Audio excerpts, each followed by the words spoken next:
Very good morning. Welcome to JS Testing Academy. Welcome to the next part of video in the SoapUI series. Okay, in the last video we saw about the adding properties in our SoapUI test shoot. Okay, so in this video we'll see how to add property transfer in our test shoot in the SOAP project. Okay, property transfer means, right, suppose there are two APIs, right, where we send a request in one API, one request is going to get a response, right, taking the response of the first right API and keeping it, right, just extracting it the first response from the first API and putting it in the second request, right, making the response as a request in the second API. How to do it, that is what we are going to see in this part of video. So you extract the response of the first request, that response becomes a request of the second request. Okay, so that is what, right, we are going to see how to do it, right, in this particular video. Okay, so we have, right, I've already added one WSDL, that is country info service. You can search this in Google.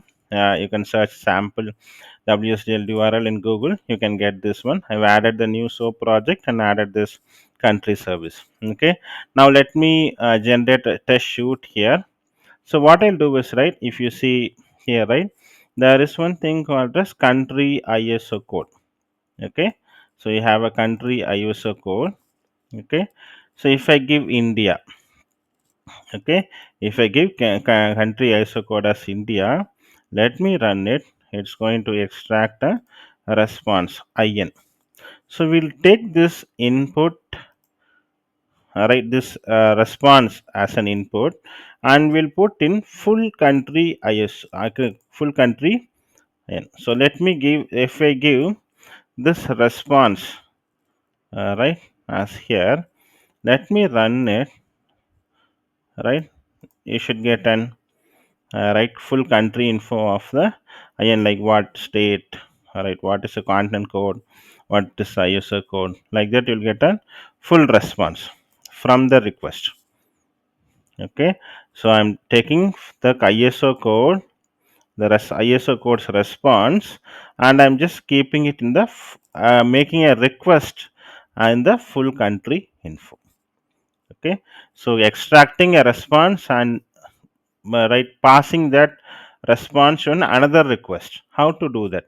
That we are going to do with the help of this property transfer. Okay, so let me add a test shoot now. Generate test shoot. Okay, I'll unselect all. I'll select country ISO code and full info, country info. So we are going to do only two test case, country ISO code, and next one is full country info. Here I'll select this option, single test case with one request for each operation. So it is going to be single test case, but for each request it's going to take us an one step. That is what is going to happen now. Okay, let me click OK. Let me name the test shoot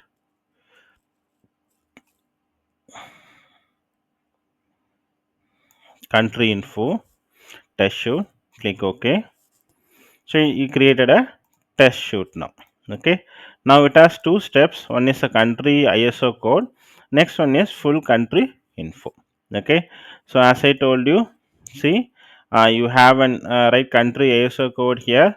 Let me give an India here. So if I if I pass a request, it is going to fetch an response. Okay, the response is IN. So we are going to extract this response and paste it here. Okay, then if I run this, so it's going to get an another response. Okay, of all the Indian code, capital city, continent code, everything.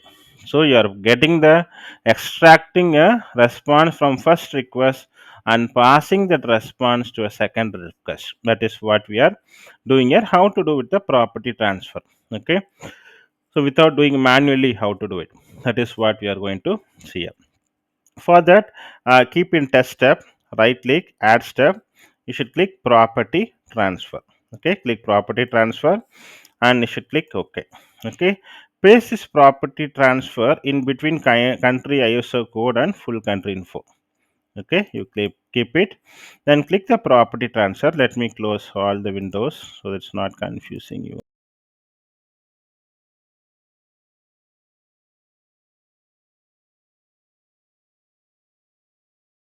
Okay, so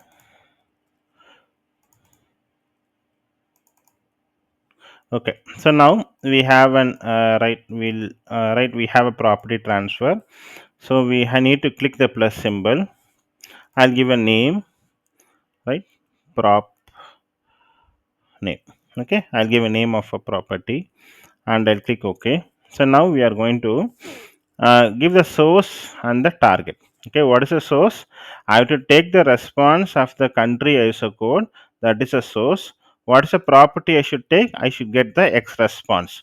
The response of the country ISO code I should take. I should find an X path for extracting this value. What is that? The response.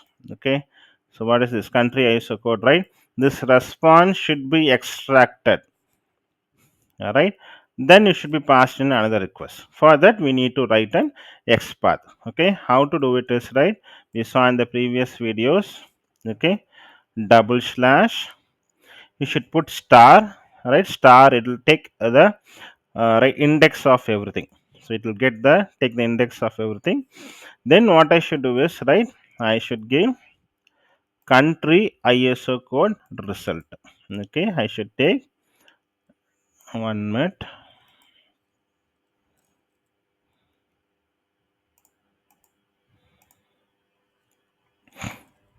1 minute.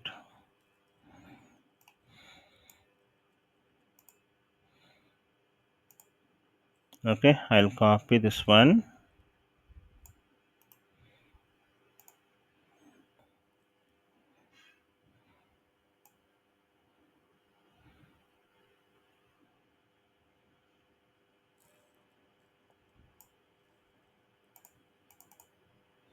Okay, I'll give colon.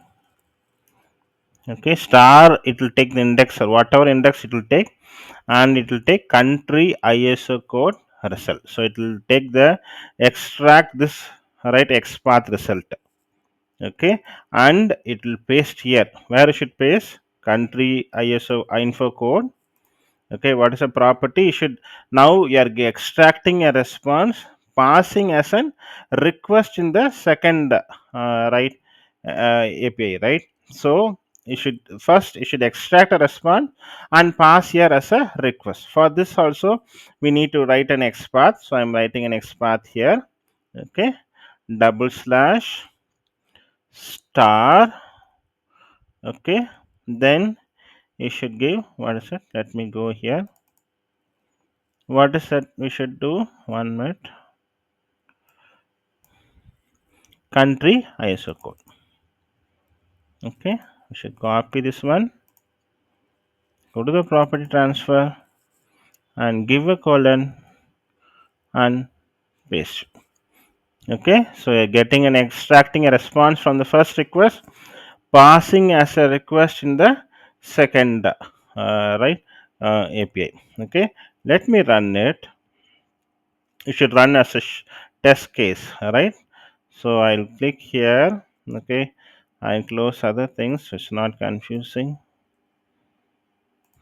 Okay, so I'm going to run this test case now. So it passed, right? So it executed the property. So property transfer is successful and it passed. Okay, property transfer okay, and it took 184 milliseconds. Okay, so you can see here the values also you got it. Okay, so this is how we can do property transfer or value transfer with the help of the SoapUI project. So you can get a response and extract the response and you can pass it to the next request. Okay, this can be achieved with the help of the SoapUI. Hope you learned something out of this video. Have a nice learning. See you soon in the next part of video. Have a nice day.